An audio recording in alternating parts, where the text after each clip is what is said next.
Welcome back to Demystify Sci. I'm Shiloh. I'm Anastasia. Today is our second installment with Jeff Snider talking about the Eurodollar, which we introduced last time. And if you haven't seen that one, go back and check it out at this link up here. But today we're trying to understand an alternate version of the 2008 global financial crisis. And it's really fascinating because it seems like what we understand as the subprime mortgage fiasco was just the tip of the iceberg. And what really happened was an overall destruction of trust amongst these financial lending institutions. And so Jeff breaks that down for us today. And this should tee us up for a conversation which will follow, where we look at what potentially comes next. Because oftentimes, out of these fires, you can get the opportunity to build something newer and better. And that didn't seem to have happened in this last crisis, but it might happen with the next one. Excellent. Well said. If you like what we do, consider supporting us on patreon.com. We do not want to have to put sponsors or advertisements or engage in any of the profit-seeking capitalist exchanges that are so common in podcasts. We do not want to have a system where there are ads every 25 minutes that you have to scroll through for underwear or pills or whatever else. We really believe in the fact that we are producing something that is valuable for the world, that needs to be out in the world so that you can hear it. And if you like what we do and you want to support us in the mission, then just come over to patreon.com/demystifysci. You get to join our budding community of patrons. We meet Sundays at 10 a.m. Pacific for an hour to just kind of hobnob. We talk about all the ideas that people are having, topics that we want to explore, guests that people have found that they want us to reach out to, problems that they've identified in conversations that we've had, axes that people want to grind. We grind all axes at the Sunday patron chat. It's a really cool space. And if you join patreon.com/demystifysci, you get to become part of it.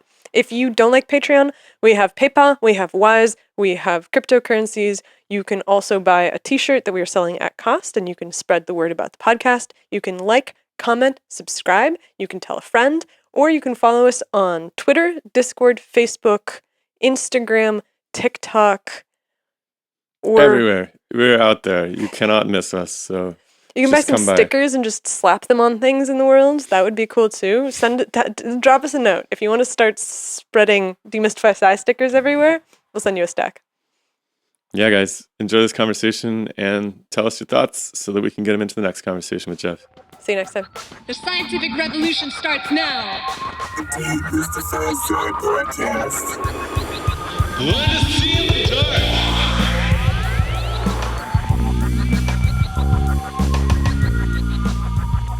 For some reason, we can only find MMT people to talk to us.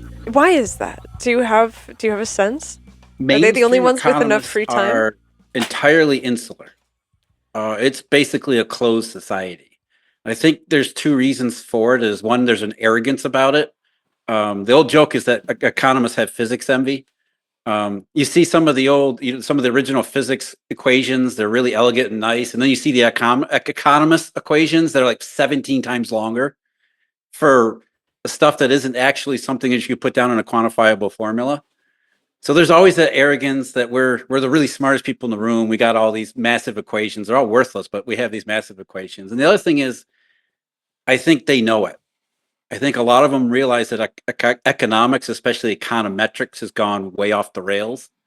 And there's this sort of building a moat around the entire discipline rather than have to face up to the fact that it went in the wrong direction some way. So rather than engage with people who might be critics, they instead just laugh them off as a bunch of cranks. They don't do what we do, so we'll just stick to our own kind.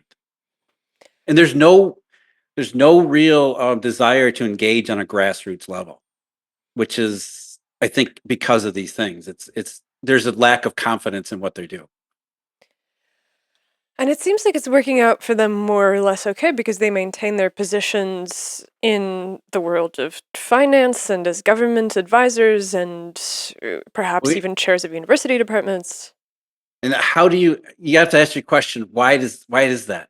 Because everything they say is worthless in the respect that if they make a prediction, it's guaranteed to be wrong. So what is their actual role and what is their actual value? And How this is the conspiratorial conversation are about you? central banks too. What is their value? It's not to be a central bank. It's not to be effective. It's to be the institution or the guy or the girl or the person who takes all the heat. So the economy goes to shit because we can't. I mean, economy is a really dynamic, complex thing. You can't really predict and forecast with any degree of accuracy. And when things go wrong, hey, the guy over there, he told me this is what I don't know anything about an economy. That guy does. It's his fault. Central banks are lightning rods. That's what they are. Mm. Their job is to take all of the hits on economy, money, and finance so that politicians can say, wasn't me.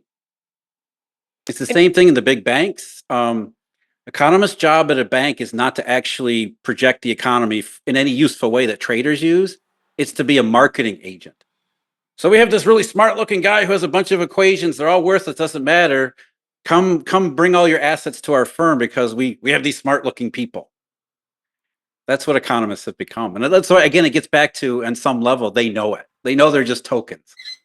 And so rather than actually try to do something positive and redefine the discipline, they become very walled off and closed off. Do you think that the discipline could actually make our lives better if it was more effective? 1,000%. And so what has happened is in any type of, you guys know this, in any setting, doesn't matter what it is, people find a way around this. Economists are a massive roadblock. So other people realize that they're not performing a role that they're supposed to. And so other people like myself, I was never supposed to do this. This was not my career path. But because nobody else was doing it, I started doing it and other people started doing it. So the reason why you run into MMT people who are willing to talk is they're one of these sort of organic types of processes to overcome economics being so insular and worthless. So everybody's sort of trying to going off in their own direction to fill a role that hasn't been filled in the way it needs to. And so the ones who are willing to talk to you are the ones who are trying honestly and genuinely to fix the problem. And the ones who aren't trying to talk to you are the problem. It's that you see it all comes back to the same thing. Do you align with those MMT people? I might have missed this. Anastasio asked you while I was messing with something.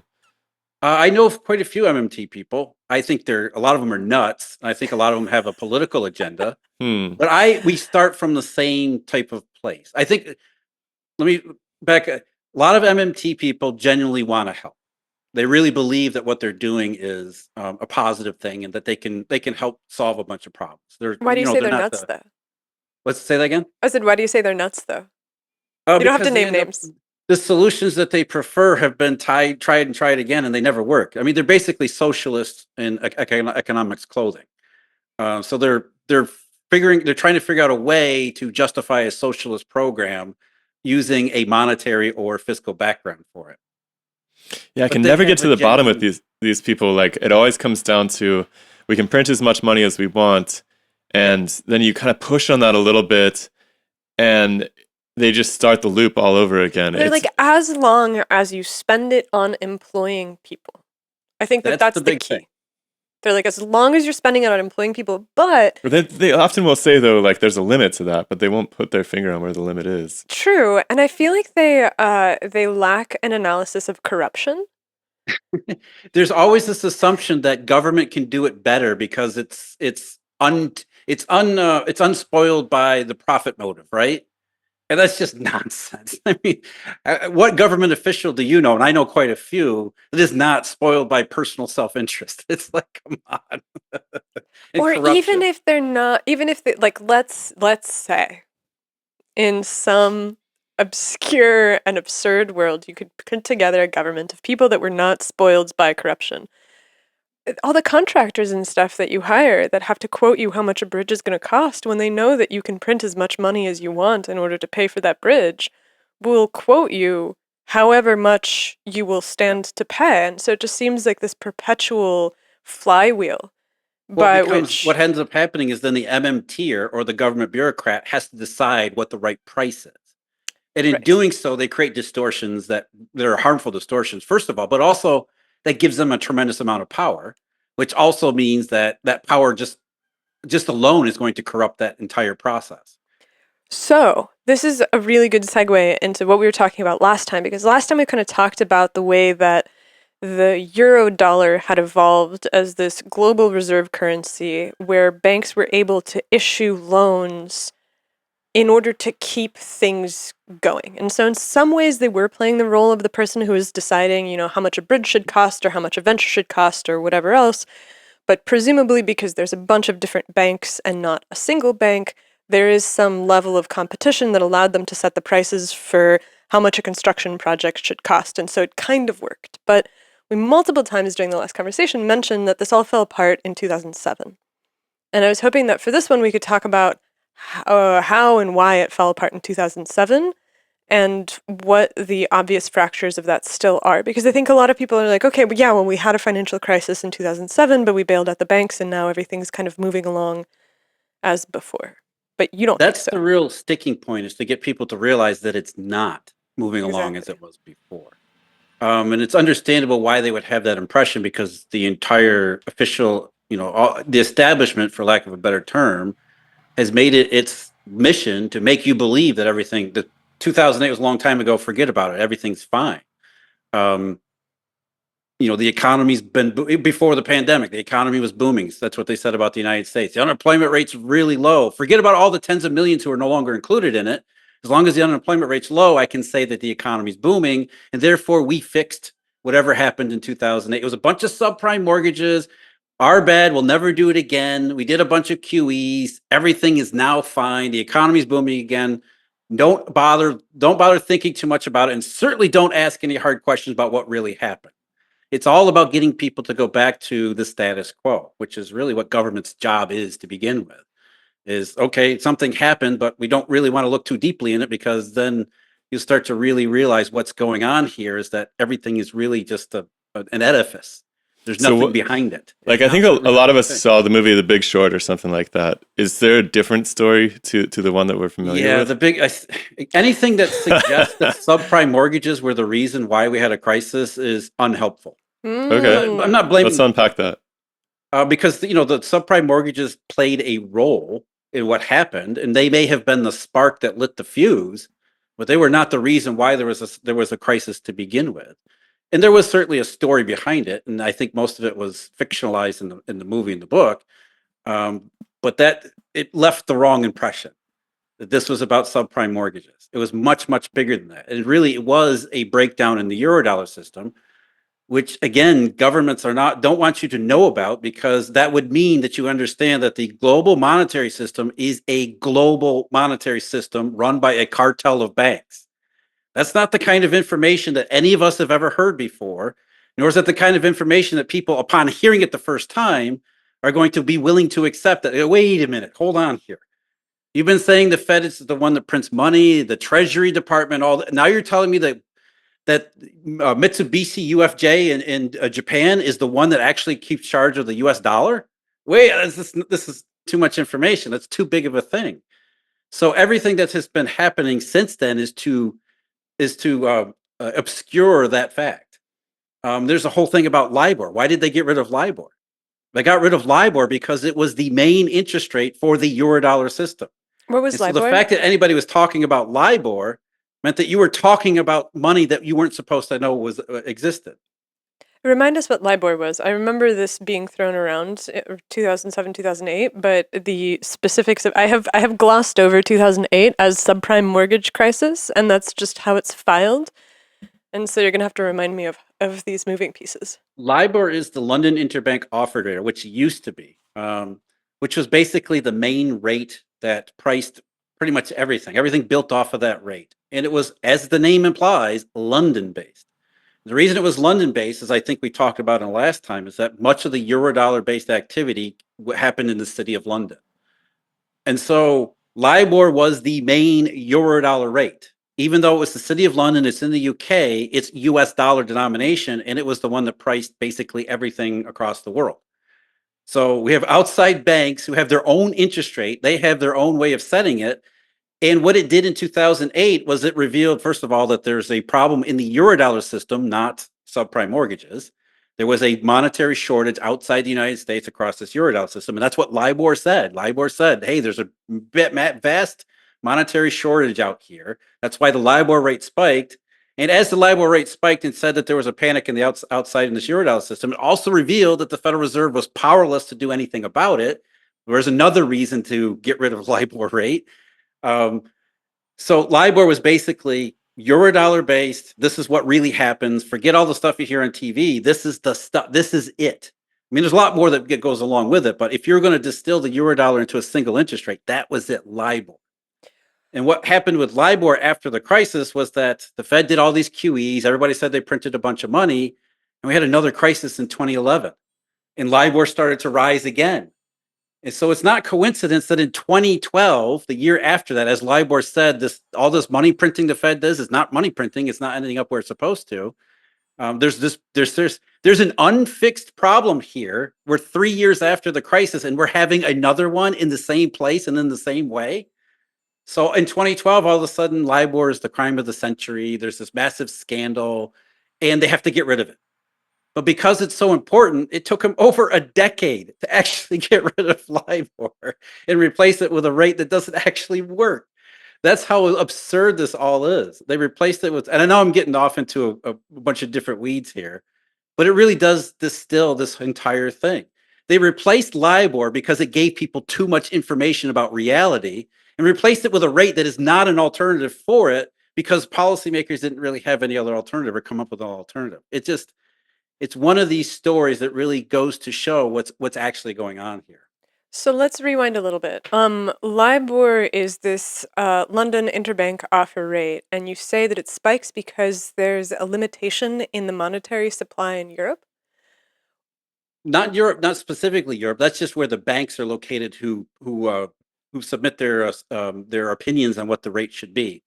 So basically, what we got to remember, the purpose of the Eurodollar system is to create money and credit and then circulate it throughout the world.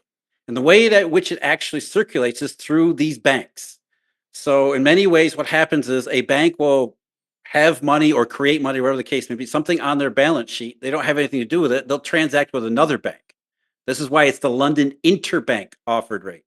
Interbank is the key word there, which means lending funds, these ledger dollars, from one bank to another bank, because that's how the Eurodollar system transmits and recirculates money through the world. It goes from one bank to another bank to another bank, and eventually it gets to some non-bank that needs it in the real economy somewhere. So it's basically like a computer system that routes a message all these different places until it finally gets to its ultimate destination. That's why the Eurodollar system looks a lot like a computer network, because that's really what it is. It's a series of messages. So in this, money starts here and has to go here, and it takes 4 or 5 steps in between these interbank steps. There's plenty of ways in which that message could get interrupted. It can be corrupted. Banks could have problems where they don't want to lend to each other because they're not sure that they'll get their money back, which was part of what happened in 2008. So what LIBOR was telling us was that there was a problem transmitting money through and recirculating money through the system, through the interbank part of the system, which again goes to show LIBOR was incredibly important and useful. It was saying we have a monetary shortage in circulation in this interbank network, and the consequences were not going to be limited to the interbank network, because if you're interrupting messages, they're not going to get to their end destination like they need to. So LIBOR was basically a way to gauge the health of this interbank messaging system. And that's one of the quotes I sent you earlier today about Robert Russo. What he said was new networks of interbank relations. That's what he was talking about. It's the way in which money and credit gets created and circulates. And LIBOR was the main rate that told us the health of that circulation. And so basically the idea is that banks can technically produce money by adding a loan to their ledgers, but they were so scared of the stability of the other banks that they started to refuse to do it without this really high interest rate? Yes. And so, I mean, that's basic finance. If you perceive a higher degree of risk, it doesn't mean I won't do it. You have to compensate me for the excess risk. And in a situation where I lend credit and somebody else, and we have a competition, basically an auction process where we're lending credit. If I think that you're risky and the other person thinks that you're risky and everybody else thinks that you're risky, then your rate has to go higher because you have no other alternative. Nobody's going to give you credit for the same rate. And So you don't think that this was because of the subprime mortgage crisis? No, it wasn't. It has nothing to do with subprime mortgages. So Subprime why were they mortgages were suddenly such a small part of the system. So why were they suddenly so reluctant? Like, why did banks suddenly stop trusting each other? Because it went so much further than subprime mortgages. I see. There was a During bunch the of late- financial, like, crappy assets that people Yeah. were keeping on their books. Because there's a high degree of information asymmetry, which means we don't really know what anybody's doing. And that's, I mean, for a lot of legitimate reasons. I mean, if you're a bank and you have a bunch of proprietary trading strategies, you don't want to share them with everybody else.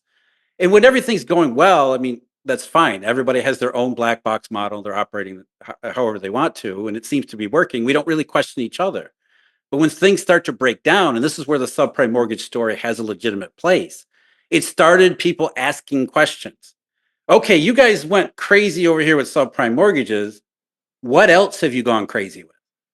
And I'm not getting a whole lot of information from you. I'm getting a whole lot of market signals that say, maybe you didn't just go crazy with subprime mortgages. Maybe there's other stuff I need to be worried about. And because I can't look into your books and tell exactly what's happening, what's really going on there, I'm just going to take a step back and not lend to you at a rate that you need me to. I'm going to raise the rate that I'm going to lend to you because I don't know what's going on here. This is something called backwards elasticity, where because the system perceives problems, and when interest rates go higher in that sense, it creates an opportunity for someone with spare cash. Okay, I might think that you're risky, and so I'm gonna lend to you, but at a higher rate. That higher rate that there is potentially an opportunity for somebody else to lend to you. But that other person that looks at you and says, they're charging you this amount to lend. What's wrong here? Rather than take that opportunity, which is what's supposed to happen, I respond, or the other person responds to that signal and takes it negatively. Oh, what's wrong with you?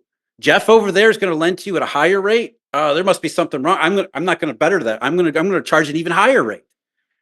So with the lack of information under these types of conditions where people are questioning what everybody else is doing leads to a systemic breakdown because there's no way to break that cycle.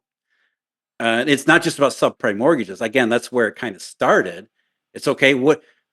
There's a whole different story about collateral circulation and the use of collateral, how much that got used and how it got actually used. So now that we're starting to question collateral too. But from a very broad perspective, it was, okay, there's some stupid stuff going on over here. And since now everybody's starting to realize that there's some stupid stuff here, what else stupid is there? How much more insanity has there been? Especially since this insanity has been going on for a very long time without people asking questions. That's what really happens in bubble cycles, is that bubble cycles appear to work for a very long period of time and everybody lets their guard down. It's recency bias, right? Nothing bad has happened, so let's do more, right? Subprime mortgages haven't blown up, so let's give even subprime mortgages to everybody. And it's not just subprime mortgages. Let's circulate collateral that's just absolutely junk, and let's circulate junk collateral at like it's U.S. Treasuries. And so it was all this built up insanity. It really was insane. When that started to go wrong as the housing bubble started to reverse and subprime mortgages, it opened Pandora's box where the system had to engage in introspection for the first time. It really started to examine and understand all of this stuff that had been going on for decades that had been unchecked and unchallenged. And it was just like, there's just too much. There's so much crap going on here. We just need to take a step back. So everybody disengaged from the system sort of out of self-preservation. And in many ways, it was overdone because some of the things that looked pretty risky and bad at the time turned out to be just fine. But under those conditions and under those pressures, everybody just disengaged. Everybody just went apart. The circulation in the interbank part of the system just broke down because everybody kind of needed some time to assess how things really were progressing. And there was no way to fix that problem. So this is a dumb question, but a lot of people say that banks can create money. And so why does it matter if you have a bunch of crummy assets on your books if you can just add stuff that's decent to your books to balance that? In a ledger money system, it sounds like money is infinitely, you can create infinite money, right? But it's not, there are constraints, and those constraints are accounting and regulations. So you have a balance sheet, but you also have an income statement. So even though we're not actually losing physical money when you make a loan, you're not handing somebody physical money that they don't return to you. When they don't return a loan, which means that another bank on the other side doesn't credit you with the cash payment that you're expecting, that creates an accounting entry on your not just balance sheet but also your income statement. You have to record that as a ledger loss. So even though there's no money changing hands, we have to jigger a bunch of numbers around, and it shows up as a negative number on your balance sheet. And if it shows up as if you get too many negative numbers that show up on your balance sheet, people, because it goes into an income statement, it therefore becomes publicly available. That's one of the only times we get to really look inside of what these banks do. Now you have a negative number on your income statement and balance sheet. Other banks look at you and say, wait a minute, you've got too many negative numbers there. I'm not going to lend to you. So even though you have the ability to create money, you don't have an infinite ability to create money. There are always constraints that go along with it. It makes sense. Is it your theory that all of this money that was printed after the financial crisis to bail out the banks and so forth, that the balance sheets would have corrected themselves without that as well? That wasn't like the grand savior that it was trumped up to be? Yeah, a couple things there. First of all, the money that was printed wasn't actual money that was printed. Right, I That was understand. just bank reserves from the Federal Reserve, which are not money.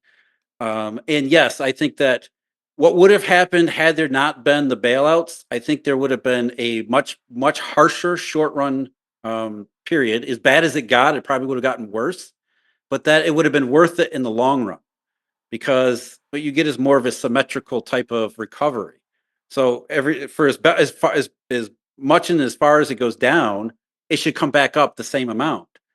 And because that process was not allowed to happen, what we had is an L-shaped recovery where the system fell and never came back. So yeah, in very broad terms, had they allowed the system to reset, and that would have been a risky proposition anyway, but given the long run trajectory that we're on, it probably would have worked out better. But yeah, if had they allowed it to reset and not just decided to basically freeze everything in place, I think it would have been much better on the other side. It would have no politician would have ever been able to done that to do that, because nobody can sit there while people are losing their jobs and say we're not going to do anything. What is the fallout from if you would have let those banks fail? Would they have failed, and what would have so a lot been of the them result? Yeah, but not the big ones, right? Or I guess what was it? These are mostly investing banks, like the investment. Yeah, funds? see now, which in there's really no distinction there. There used to be. In fact, they used to keep different books for what used to be called commercial banks or investment banks, which are really these Eurodollar banks. But over the period of the Eurodollar evolution, what we think of as a bank actually transformed into investment bank. They still kept the facade of a depository institution, and they still played it on TV. We're your friendly neighbor banker, but they were really all these investment banks engaged in Eurodollar activities. In fact, that's really the one reason why we had an S&L crisis in the 1980s, where these depositories wanted to become investment banks and realized that they were playing in a game they didn't understand. But to your point, these are mostly investment banks. It gets back to, when we're talking about what is money, what is a bank? A bank is not what most people think. When you think of a bank, what do you think of? You think of a building that houses cash. It's a physical warehouse for cash. In fact, they're built like a fortress because it's supposed to keep your cash safe.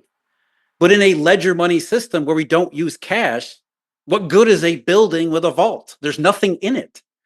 What a bank is nothing more than a bookkeeper. You think about how you access a bank.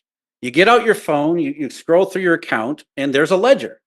And how does the bank actually operate? Well, the bank has a ledger of all of its individual customers aggregated on its own ledger. So it has a computerized ledger of its own assets and liabilities that make up all the ledgers of all its individual customers. That by itself is useless. All that is keeping track of what its customers do. So the bank's ledgers have to connect to other banks' ledgers, which is where we're getting into these interbank networks. So we have a series of ledgers stacked on top of ledgers, stacked on top of ledgers that all have to communicate with each other, which gets back to the premise I said before, where the Eurodollar system looks like a computer network. It is a bunch of apps that are essentially trying to talk to each other and balance out what were supposed to be cash flows and money flows. but it's really just ledger entries on top of ledger entries on top of ledger entries, which is an entirely different thing than a bank that is a vault holding physical cash. I understand. I think I understand that much. I mean, my question. I'm still curious. What would have been the result of letting those investment banks fail? Like if if we just turned our backs on them, that would have obviously put a bunch of bankers out of work at those banks. But what would have been the downstream consequence? That wouldn't have been a bad thing. Perhaps not. But would they you're talking have about people. actually failed? Because I mean, like when we talked to Warren Moser, Moser made this case where he was like, "Look, the reason that the banks were in trouble is because the gap in their accounting was greater than what was permitted by law, and so they needed the bailout in order to make up the difference so that their balance sheets looked appropriate." So they could continue to loan, presumably. Presumably, is that accurate?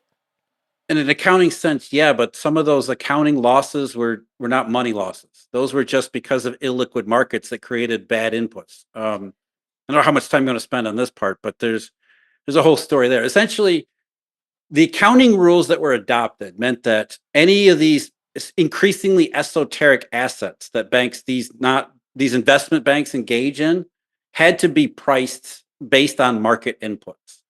So if there's a liquid market for an esoteric asset, then you have to mark the asset that you claim to hold. You have to value it based on these market prices that come out, which, I mean, in normal times, there's nothing wrong with that. That's perfectly legitimate.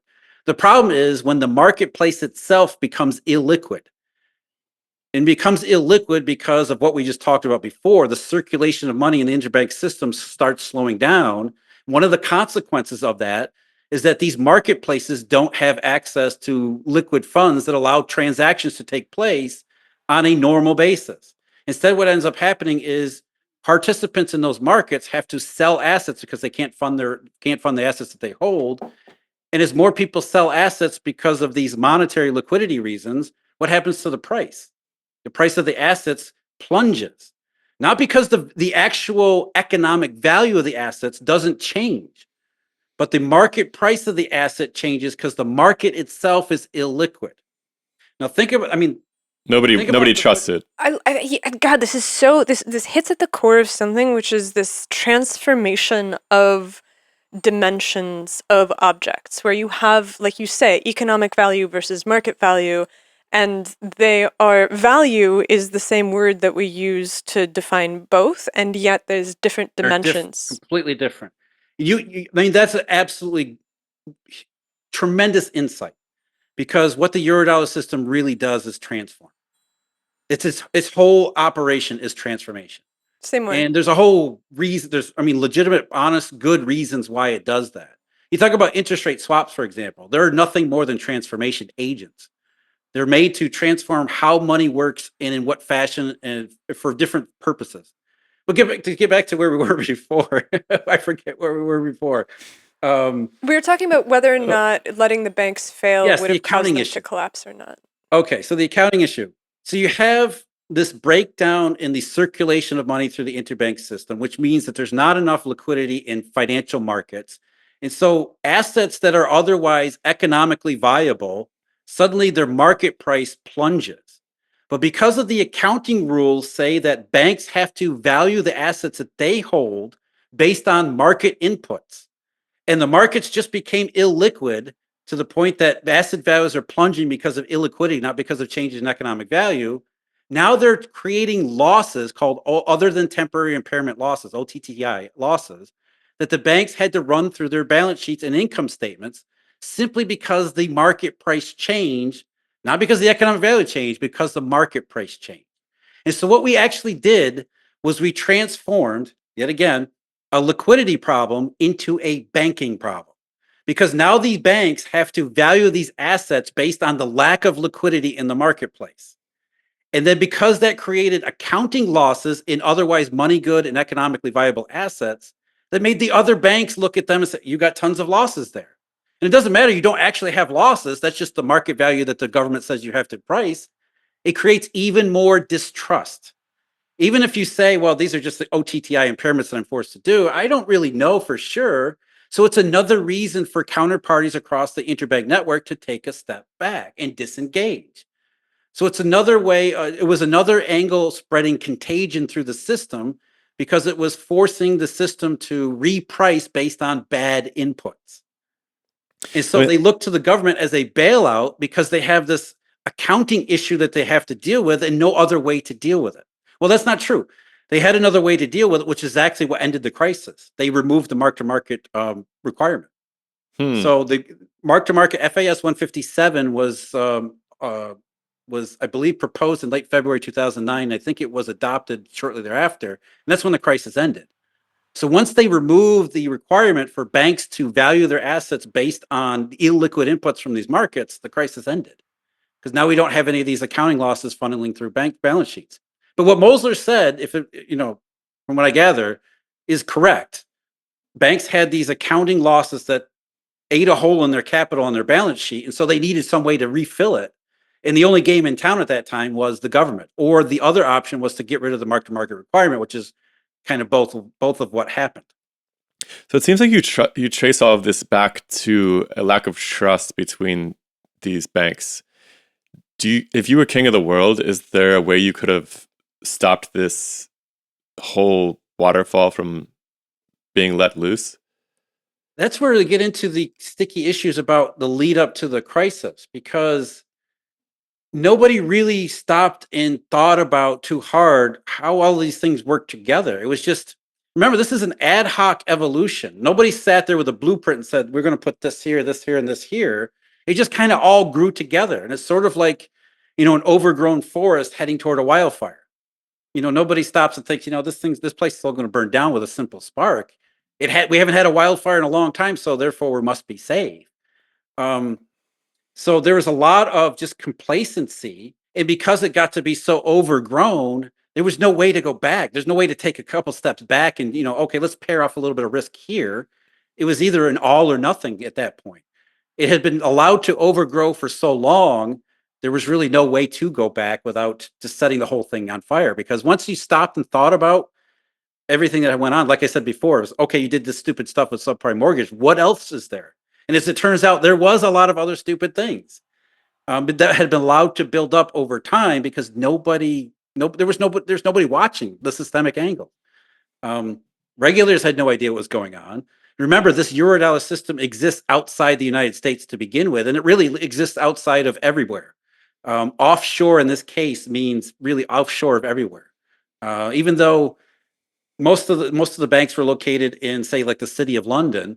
The city of London was physically located in the United Kingdom, but as far as regulators were concerned, if you were a bank operating in the city of London, then as long as your customers were outside the UK, they did not care what you did. So it was almost like you were literally outside of everywhere if you were a bank operating on an international basis in the UK or the Cayman Islands or Singapore or any number of these monetary blank spots all over the world. That's why they developed like that. You go to the Cayman Islands, for example, there's supposed to be trillions of dollars in assets there. There's not a bank on the island.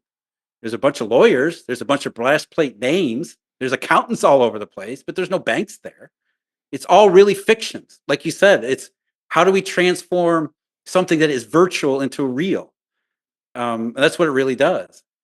So there was no way to really stop it. In fact, there was one instance where maybe before the crisis really got going, and I'm talking about 10 years before the crisis got going, where there was an opportunity to take a harder look at what was happening and maybe stop at that point and say, let's really think things out here. And that was 1997, 98 in the Asian financial crisis. Because the Asian financial crisis was in many ways a rehearsal for what happened in 2007 and 2008. It was just limited to most of the Asian banks, and especially some of the developing Asian economies, though Japan was a big part of it too. But that was an opportunity to look at the system and say, this is the stuff that we're doing. Maybe this is not a good idea. Look at the damage it's causing. But instead, the lesson that was learned from 97 and 98 was, we'll just do it differently. Those guys are a bunch of idiots. They did it wrong. We'll do it right. And so let's take what they were doing and mass produce it and convince ourselves that we know how to do it better than they do. So that was the one opportunity where people should have stopped and said, are we really on the right track here? Is this really a good idea? And instead it just went off in the other direction. Okay, so you have a crisis that occurs because there's all of these banks. They have on their books assets that, at first, the most obvious one that is a problem is subprime mortgages. This causes them to look much more closely at one another and suddenly realize that perhaps they're doing other, deeper, freakier, sketchier stuff. That explodes the interbank lending rate, which causes a global financial crisis because nobody trusts each other anymore. And then you said something really interesting, which is that because of the stimulus or the bank bailouts, the recovery was L-shaped instead of symmetrical. So we have like 20 minutes left with you. So let's see if we can map out why that recovery to you is L-shaped, because I think that would be surprising for most people to hear that it's not. Especially people with like stock portfolios or something who feel like everything's recovered neatly. Well, it's because stocks are not a real asset. Stocks are whatever anybody wants them to be. John Maynard Keynes famously called it a beauty contest, and it's absolutely true. Stocks. Look, I worked in financial services for decades. I managed portfolios for people, and the sad truth is that you're not actually buying something of value. The only value in something that you're buying is whether or not you get somebody else to buy it from you. There's no actual value in an equity. It's no different than a meme coin. The only value in the meme coin is if you can get somebody else to pay for it. It's the same thing with equities. And so financial services has built up this edifice of this is legitimate companies that you're owning. When no, that's not how it works. So there is no economic information in stock prices. So stock prices can zoom to the moon in an economy that is experiencing a depression. And there's any number of perfect examples of that. Europe is a perfect example. Japan's stock market is a perfect example, especially over the last decade. So yes, it's another one of those false sense of reality where you think, well, the stock market. Everybody says the stock market is based on the economy. If stocks are at all-time highs, then the economy must be at all-time highs too.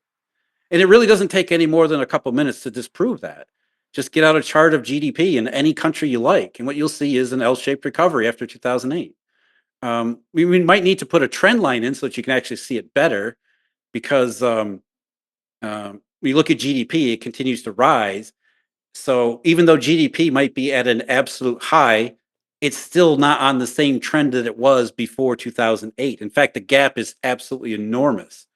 And that explains a lot about why people have been unhappy for the last 15 years. Because if you have an economy in the United States that was 7 trillion bigger than it actually was today, a lot more people are going to be happy and a lot less upset about things. So yeah, that's one of the key takeaways from all this, is that monetary system never really recovered either, because there was no way to get all the horses back in the barn. Once the banking system came to distrust the banking system in the monetary world, there was no way to just go back to the way things were. You can't unsee the gruesome scene that everybody saw at that point. Once you realize that this is the way it is, you can't go back to blissful ignorance. Once it's Socrates' parable of the cave. Once you get outside the cave, you know what the shadows are. So there's no way to reconstitute the monetary system as it was beforehand. You just couldn't do it. So with a monetary system that broke down the way that it did in 2008, has been continuously malfunctioning ever since then.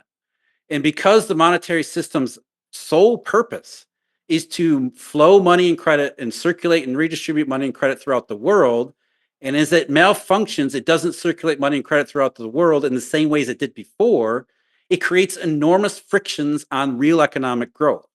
Because businesses, for example, that have really good ideas, you're a medium-sized business, you've got a great brand new technology, you're ready to bring it to market, and you go to the bank and the bank says, we're scarred from our experience in 2008. You're a small business, you're illiquid, I don't want to lend to you. And oh, by the way, none of the other big banks want to lend to you either. So this small, medium-sized business that could really help the real economy grow exponentially, which is where a lot of economic growth comes from, by the way. Banks don't want to lend to these illiquid people because they're scarred from the last crisis. And so this medium-sized business can't get credit. It can't take advantage of the opportunity that's in front of it. Therefore, we don't get the economic growth that would have happened from it.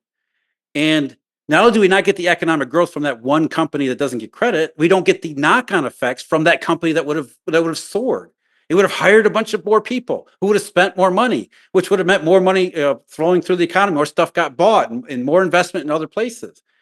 So by restricting the flow of money and credit in the same way, it really does produce a substantial and sustained drag on economic growth. So every time the economy should be recovering, it can't, because this is a major problem holding it back. And without being able to fix the problem, we're stuck in this instance where we just have this massive drag on growth. The entire global economy became more inefficient and rigid because of it. And inefficiency and rigidity are the absolute death knell for sustainable economic expansion. And the only fix imaginable is something like a forest fire that just levels everything to the ground. Yeah, I think that's the imperfect analogy. But yes, in that sense, what should have happened in 2008, which would have been the perfect time to do this, is to say, this sucker wasn't working before because it obviously went off the rails. So that already was bad. And we should have known that there was no way to go back to this. So this is going to be a continued problem moving forward. So the answer here is not necessarily to burn everything down, is to start from scratch and reform it and rebuild it into something that is useful and viable and sustainable. And it seems like it's something that's understood by the people who are trying to regulate it too. Because if I took anything from all the quotes you sent, it was like nobody has any idea how this monster works. So what was their solution? Their solution was, let's try to go back to where it was. Let's try to go back to 2005. Let's reset and see if we can get back to 2005. If they had any idea of what was actually going on at that time, they would have known that was impossible.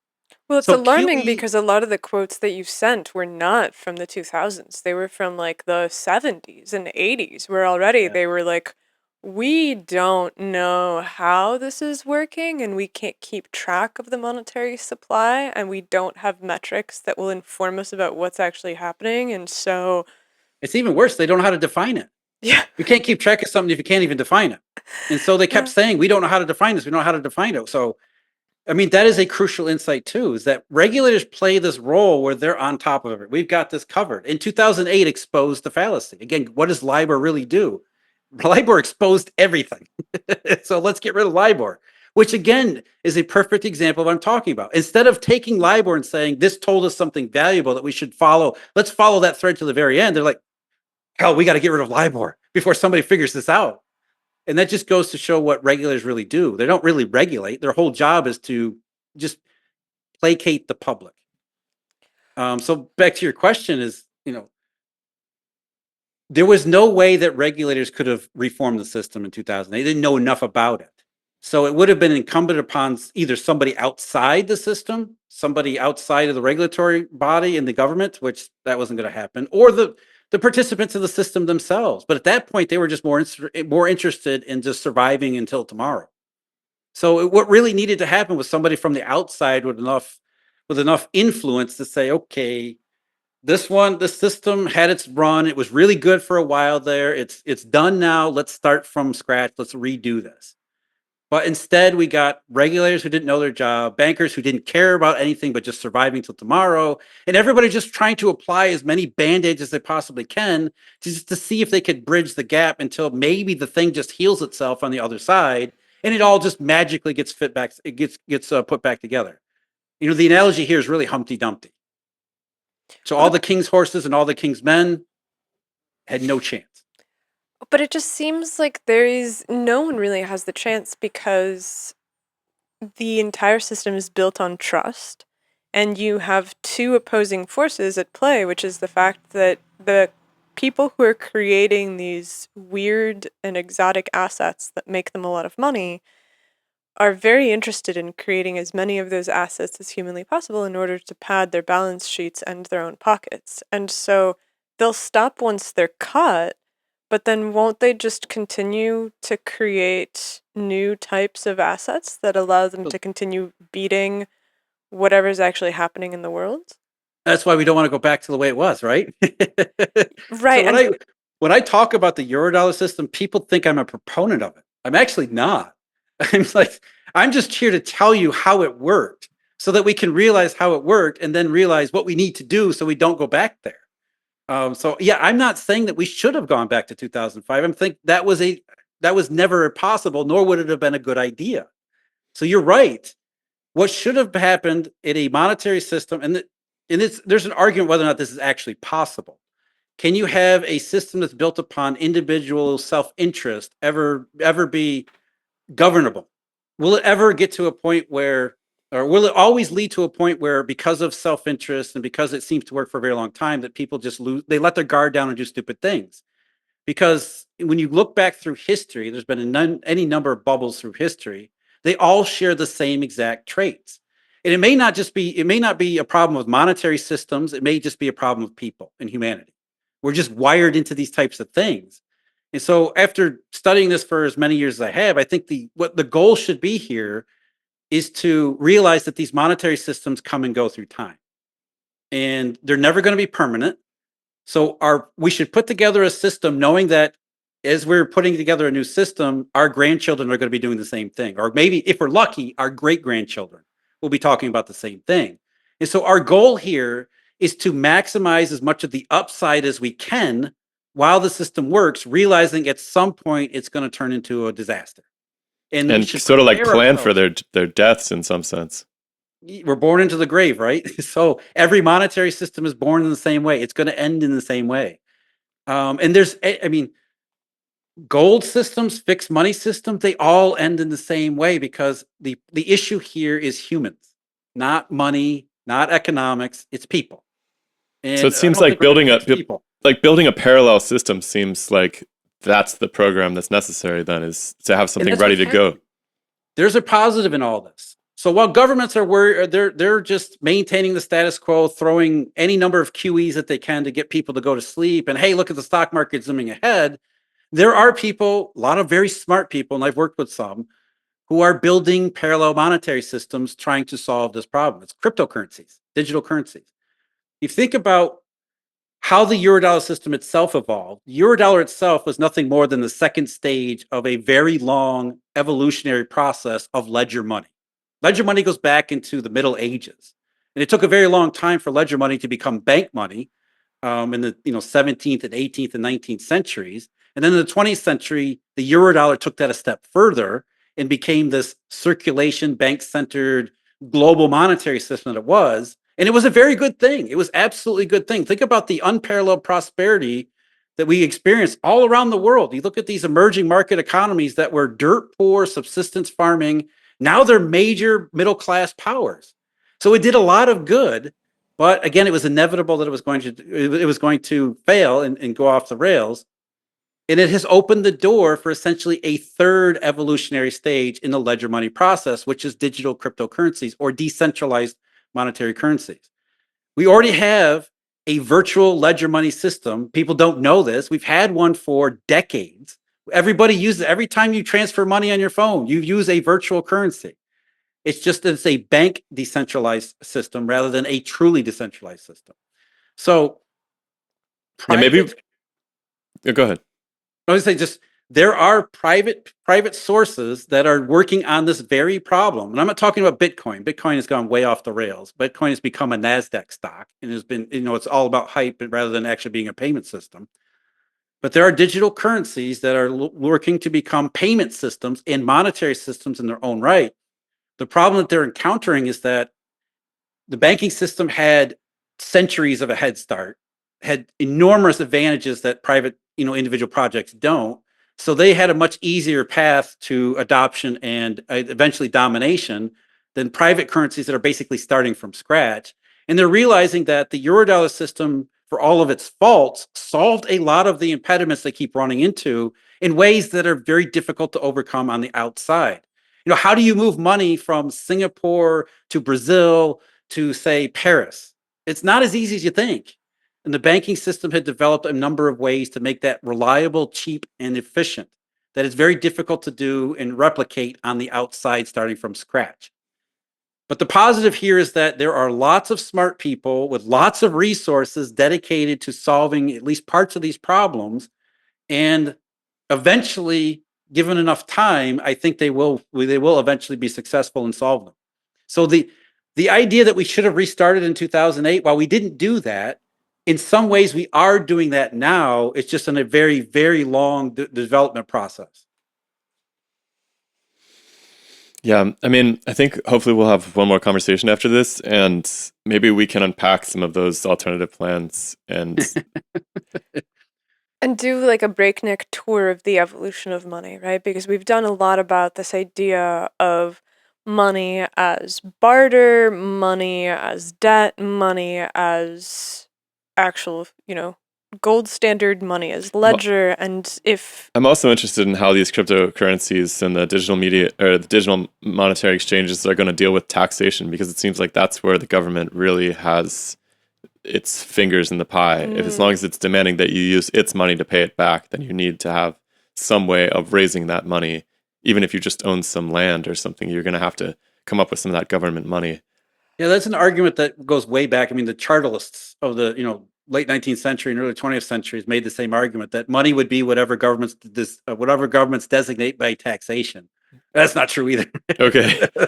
yeah, we can take that apart. I mean, I it's hard for me to look at the crypto and not see it as being a direct threat to the stability of governments or to the longevity of nations. We need to think about what. But I don't necessarily think that's bad. It's like don't. The overriding thing here. No, that's one of the major. I mean, that is not a small thing that we should dismiss. But I think if we're looking at it from the top down, what of our list are priorities? The priority at the top of any monetary system is commerce. We talked about with the barter system. How do you become a specialized economy? Well, you have to have a specialized money. So it's taxation is down the list. Whatever currency is going to win is the one that facilitates commerce the best. And commercial agents will decide what that is.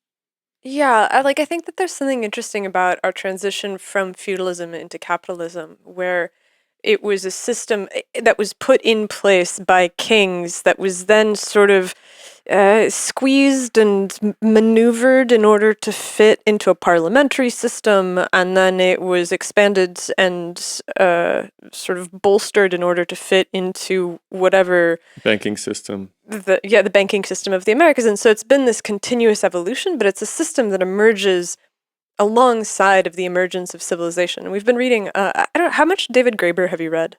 I've never read any. So he wrote this really key book about economics, which if you had the time to look at, would be really interesting to know what you think, because he wrote about debt the first 5,000 years. And I think that a lot of the stuff that he says does underpin the MMT theories about the value of debt in the creation of money and in the creation of even mediums of exchange. And so it would be really interesting to know how you would take it apart, but I know you're short on time, and it's a tome. But the idea, the evolution of money is something that's completely misunderstood. Nobody really talks about it. Even the people who are talking about digital currencies and cryptocurrencies and gold, they don't seem to understand the evolutionary process that's already taken place. And whether you're a critic of the banking system or the idea banking system or a supporter, I don't think even people understand where banks came from and the role that they adopted. And you're right, it goes back to the needs of capitalism, but really it's not capitalism, it's the evolution of society moving in a position of progress that is driving these emergent phenomena. And I think you just said it right there. It was exactly right. It's emergent phenomena. Nobody stopped and said, we need these banks to become what they did. These banks sprung up because they realized that there's a role here. As economies became more sophisticated, diverse, and spread out geographically, you needed somebody to be able to manage payments across wider distances. And that's cumbersome to do on a physical money standard. Because if I have to take a specific coin that the local lord says is money, and then I have to go across the mountains to the next kingdom over, the next province over, I got to find somebody who has the right coin that I can pay. Well, that's where banking started with money changers, because money changers would warehouse physical coins and then provide a money changing service. It was a payment network. And they contracted with other money changers to be able to have availability. So you have this nascent development of interbank systems that are emergent from this need of a growing specialized economy. And the reason why the economy is growing and specialized was because it raised living standards. Society progressed based on the ability to do all of this stuff. So money is if we're fitting it properly in the grand scheme of things, it is to facilitate this evolutionary process that allows living standards and just human progress to happen for adopting wonderful processes and technology.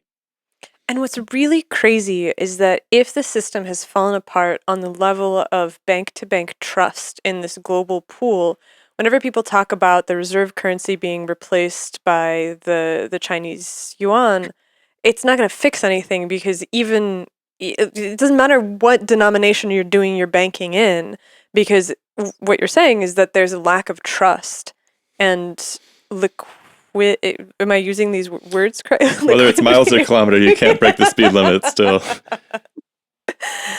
But no, that's reserve currency.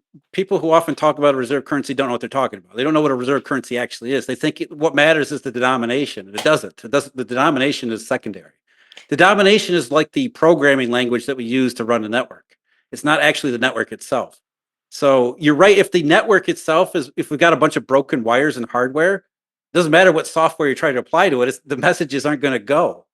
So the reserve currency is a whole other topic too. People don't realize what a reserve currency is and what it's supposed to do. The US dollar is not the reserve currency. The Eurodollar is, because its goal is to facilitate commerce in as broad fashion as possible. And the only way to do that is, not the only way, but the best way that we've tried so far is to run this interbank network that can move virtual money from one side of the planet to the other seamlessly and efficiently and in a way that's predictable as well as reliable. So for all of its faults, that's what the Eurodollar pioneered, to the point that we have that expectation. And so replacing the Eurodollar doesn't mean replacing the dollar denomination. It's replacing those capabilities to do that. And that's where private digital currencies are so far behind, because they have to bridge a bunch of different divides, including scalability. It's when you stop and look at the Eurodollar and how it actually fits together, it's impossible to even map it out. It's impossible to have a map of how all of these different various pieces and how they fit together. And because it's a marvel of technology and adaptation, it's very hard to get people to understand how this works and what it's supposed to do. And so it's easy just to think, well, the Chinese yuan will replace the dollar. Well, okay, but what does it need to do and how does it actually do that?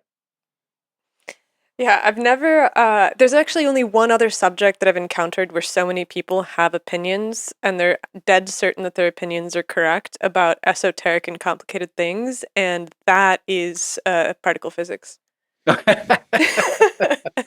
Straight up. Everybody is dead certain everybody else is wrong too. It's really It's astounding. fascinating.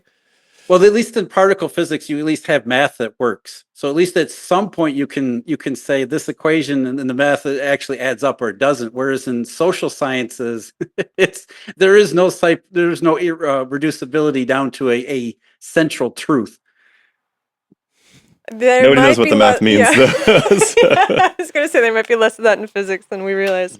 Maybe there is. Yeah, I think we could let you go for today, but it'd be really cool to look at the future a little bit more the next time we meet up, and I do hope we have time to do Create that. like a neat arc. Yeah, I appreciate you giving us your time. It's been really good to talk to you. See you again. Oh, my pleasure, as always. It's great to engage with people who are interested in these types of things. Like I said, before we were talking, economists and economics as a discipline has completely walled off this discussion. It's the Fed, it's the ECB, and that's the end of it. Don't you dare talk about anything else. And I think most people realize, even if they don't know what's wrong with that, they realize it doesn't add up here. Something is not working. Something is not right, because everything that they keep telling us doesn't work out in reality. So the fact that other people are willing to engage on the topic, because like I said, I've been doing this for a long time, and before 2008, nobody wanted to talk about money. The idea of ledger money, nobody cared. Nobody wanted, because everybody was too busy doing real stuff.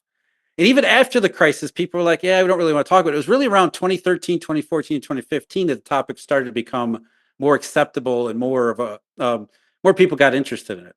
So there's just progress in the fact that people outside the discipline are saying, hey, let's talk about this, because there does seem to be something worth talking about. Interesting. Yeah, it seems like everybody's really interested in it, and everybody has very different ideas about what should happen next. So, and I'm not Everybody knows the future. Oh yeah.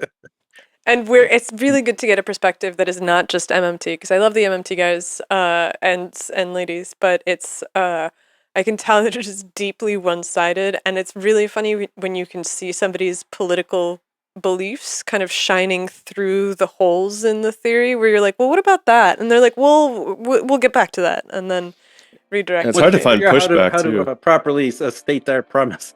Yeah, exactly. All right, man. Yeah, thanks, Jeff. Have a good rest of your day. Take care. I'll see you again. See you, man. Bye, everybody.